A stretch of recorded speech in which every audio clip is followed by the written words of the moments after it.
Good evening, everybody, or good morning, good afternoon, wherever in the world you may be. What's up? Hey, I'm doing a little bit of a different thing for all you bloggy followers. Really appreciate you guys. I'm going to do a video blog for you today, and for the next 3 posts to document my journey through Eastern Europe, which began in Poland. And so you don't have to read all that itty-bitty type that you've been doing so awesomely for the past, few months, since September anyway.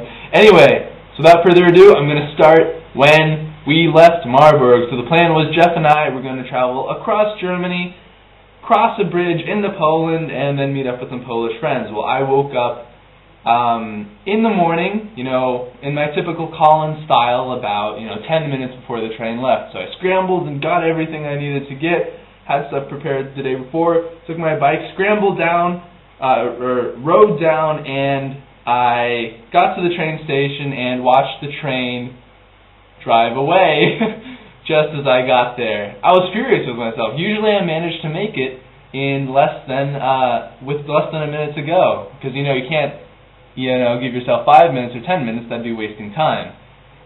So well, I got the next train, and it turned out that on this day of all days, the train workers were on strike, so I didn't get to Frankfurt quite on time, but got just in time to meet Jeff, who had gone on the earlier train, not knowing where I was, and we met up, and we took a good old train ride to Frankfurt.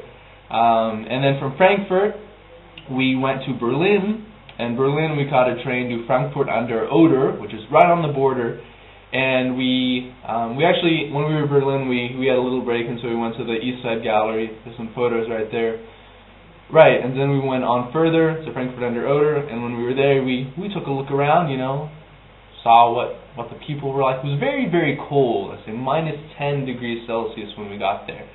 And then Jeff and I walked to the bridge, and we saw Poland on the other side. We took a deep breath and said, "Here goes nothing." And boom, we took a few steps and we were in Poland. Let me tell you, the difference we felt was immediate.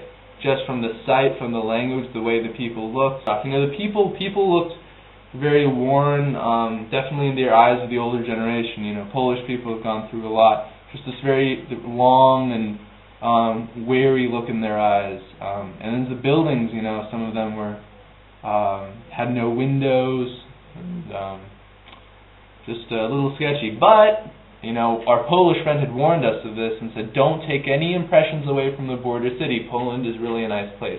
So we tried not to be too judgmental, and tried instead to figure out where on earth the train station was. Finally, we figured out where it was, and we ran, and this time we made it just in time for the train. Hopped on the train. The train system there made me really appreciate the train system in Germany. Not the nicest system of trains in the world, or the bathrooms on there for that matter, but that doesn't matter because we were on our way. That was the first of several long train rides throughout the whole trip, and I was able to busy myself, fortunately, with translation, because I just entered this translation contest and I had to translate about 15,000 pages, and so that makes the time go by real fast, actually. Anyway, so we arrived in Posen and met up with Aja, and it was about evening at this time, and she invited us to stay over at her place, and there were all these other Polish friends there in her dorm, that would just set up this big party because they were going to meet the Americans, and and then they invited us to go to this party with them, and we said, oh my gosh, we're so tired, and we have to go to Danzig the next day, and so I won't be able to make it. That was the first of every single party request we got that we had to decline. In any case, the next morning, I'm sorry, I totally forgot to mention dinner. For the first time, I drank warm cinnamon beer at this Polish restaurant. It was also the first time I realized the currency in Poland is the zloty, which is about 4 to the euro. And so, with the same numbers on the menus with price, we ate like kings for 3, 4, 5 euros every night. And we tried pierogies, of course, the typisch polnisches Essen. Next morning we took a pretty long train ride to Danzig. We dropped our things off in the youth hostel. Our intent was to actually go to the nearby Sopot. And Sopot is right on the ocean. When I say ocean, I actually mean the Ostsee, the East Sea that's up in the north. It's very, very big. It might as well be an ocean, but technically it's a sea. And I saw something there that I'd never seen before. I'd never ever imagined that an entire ocean, right, could be, like with a beach extent, could be frozen over to the extent that it was. We saw ice as far as the eye could see. We walked on that ocean for 100 meters at least, and kept walking and testing it. You know, it was dangerous, sure, but you know, that's why we did it. And and then we started seeing these little holes up here in the ice that would shoot straight down into the depths below, and we thought, okay, time to stop here. But we climbed on this little buoy, which was a lot of fun, just imagining not being able to believe. We also saw something called, if you translate it directly from Polish, the Crazy House, which is a house whose architect might have had a few too many beers, probably the warm cinnamony kind, before he designed this. No, it's actually really beautiful. There's uwaga, my favorite Polish word. It means caution. In Poland, we decided, what the heck, let's eat Mexican, because that's just the place that there was. So they outfitted us with aprons, and bam, we had a good time. The next day, Aja had to leave to see family, and so that meant Jeff and I were on our own, and we spent the entire day going through Danzig. And it was beautiful. It was beautiful. Again, all the waterways were frozen over, but we walked all over the place. We started on the Royal Route in the downtown center, which is, I think, one of the longest medieval routes there. In all of Europe, of course. And just seeing all the sights and the ships that were frozen into the water, and the buildings, of course, very nice.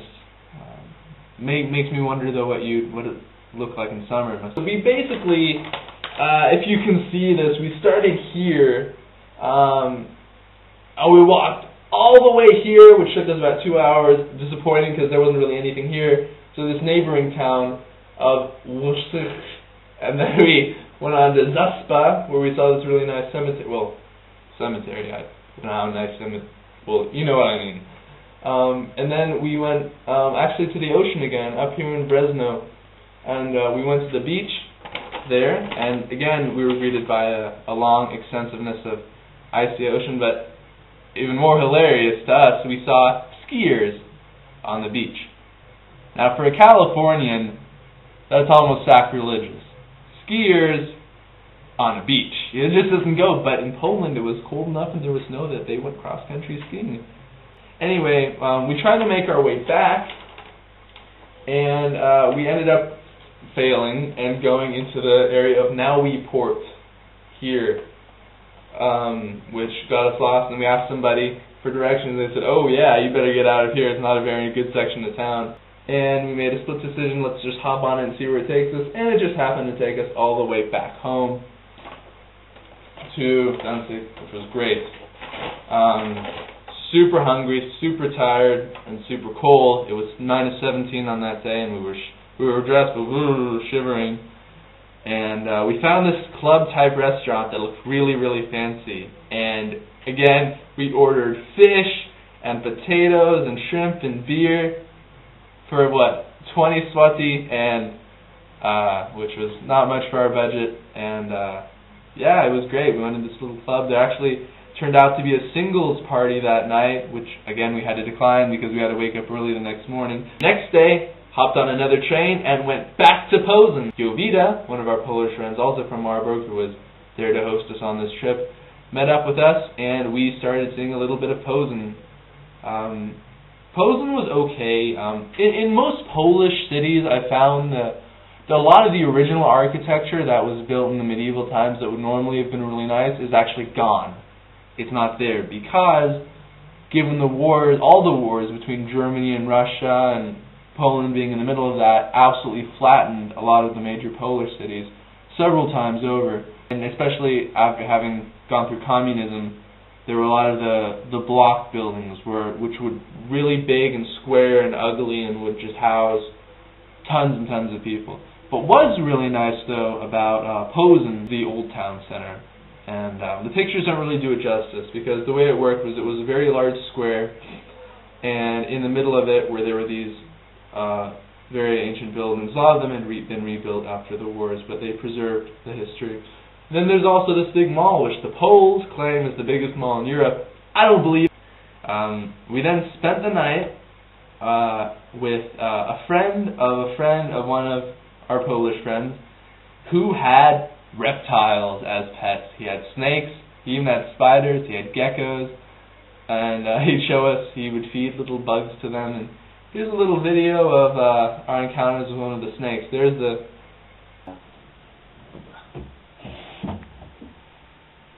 Nie, jak się zdenerwuje, to nie wiesz. Nie, bo ona dziwnie się zachowuje i nie powinna się tak zachowywać. Wiesz, Witka? Ale czemu się dziwnie zachowuje? No nie wiem, tak dziwnie, ona tak nie powinna być wykręcona, a tu jest ten. Że olesiony? Ja nie widziałam go właśnie. Skąd jest dziki, nie wolno go dotykać. Naprawdę? No. Hey, dude, ale po co dotykasz? Dotyka go, Enjoy the snake. bo on nie krzyczał. No tu! Ja nie widzę. Ej, jaki dziwak, posuń się. The next day we were still in Posen. We hadn't managed to hit up the solarium, or the Parliament House, sorry, on the way earlier, so we made sure we hit up that, and because it was closed before, and it was nice, sort of an aquarium with fish and plants and all sorts of stuff, sort of a mini version of the Monterey Bay Aquarium. Then, so that was all early morning. We then hopped on another train and went to Warsaw, the capital of Poland, and we got out of the train and boom, this is what we saw. Pretty amazing, huh? Figure a person would look like an ant compared to that. And at this point we were reunited with Aja once again. And yeah, we climbed it, and this was the view from the top. And you can really see here what I was saying earlier about a lot of the buildings really having been modernized after the wars. Down here, this is normally green, completely green, so it's much nicer than it looks right now in the winter. Just to give you an idea, here's a little ice skating rink. And then, of course, the Warsaw is also a very nice old town area, which we were able to explore, and that was very nice.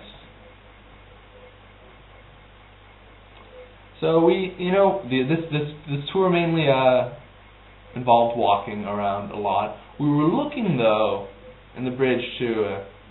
Got a little footage of the ice moving in the river. I thought that was really nice. One of the things we were looking for, though, in Warsaw was the Copernicus Center, which is a little bit like the Exploratorium in San Francisco. Just all these cool gadgets and tricks and little experiments and things you can do and play around with when you're there. This was a mirror where if you lift one of the legs, you look like you're flying, you look like you're levitating because of the mirror effect. And so I tried to take a photo of that. Didn't quite work, but you can kind of see the idea. This was experiencing gravity as it would be on the moon. So you would jump up, and this is Jeff trying it out, and there was a video. He put the video of him on the video of the moon, how high he would jump if he was on the moon. And the goal was to jump above the Earth, and he did that. Nice. Me and Aja trying to pull ourselves up with levers. It's a lot of fun. So on the way back in Warsaw, we stumbled upon a magnificent view of the Palace of Culture. I didn't mention that, name that earlier. Just wonderful and beautiful, the way they've lit that up in the nighttime. So we had a lot of fun taking photos in front of that. And by the time we came back, we were invited to Aja's friend's place, and they wanted to meet us and talk with us. And then they wanted to take us to a party, and they weren't going to be coming back till 4 a.m. And again, that was the third time we had to say no to a party, and we felt really because they were really excited, but I still had my translation thing to work on, and well, Jeff just all too willingly wanted to help me. Thanks, Jeff. So they went on their own, and they came back, and then the next morning I left for Krakow on my own. This concludes Poland Part 1. More on that in the next video. Take care.